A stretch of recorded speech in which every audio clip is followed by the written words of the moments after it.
Hi everyone, అందరూ బాగుండాలి, అందులో నేను ఉండాలి. నేనైతే ఇప్పుడు మీకు మెంతికూరతోని పచ్చి బఠానీలు యాడ్ చేసి చపాతీలోకి రైస్లోకి మంచి మసాలా కర్రీ ఎలాగో చేసి చూపిస్తాను. అదేనండి, ఇంగ్లీష్లో అయితే మేతి మటర్ కర్రీ అంటారు కదా, అదేనండి. ఫస్ట్ ప్యాన్ పెట్టుకొని లవంగం, దాల్చిన చెక్క, యాలకులు, గసగసాలు, బిర్యానీ ఆకు, అల్లం, వెల్లుల్లి, జీడిపప్పు, ఉల్లిపాయలు ఇవన్నీ ఒక్కసారి దోరగా వేగించుకొని అందులోనే గడ్డ పెరుగు ఒక స్పూన్ వేసుకొని ఫైన్గా మిక్సీ చేసి పక్కన పెట్టుకోండి.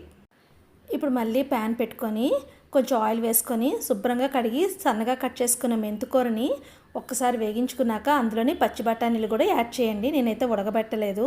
పచ్చి బఠానీ యాడ్ చేసుకున్నాక ఒక్కసారి వేగించుకున్నాక ఇందాక మనం మిక్సీ చేసి ఉంచుకున్నాం కదా, ఆ పేస్ట్ని అంతా వేసేయండి. అందులోనే బాగా కలుపుకున్నాక అందులోనే పసుపు, ఉప్పు, కారం, గరం మసాలా ఇవన్నీ వేసుకొని మరొక్కసారి వేగించుకున్నాక మీ గ్రేవీకి సరిపడినంత వాటర్ వేసుకోండి.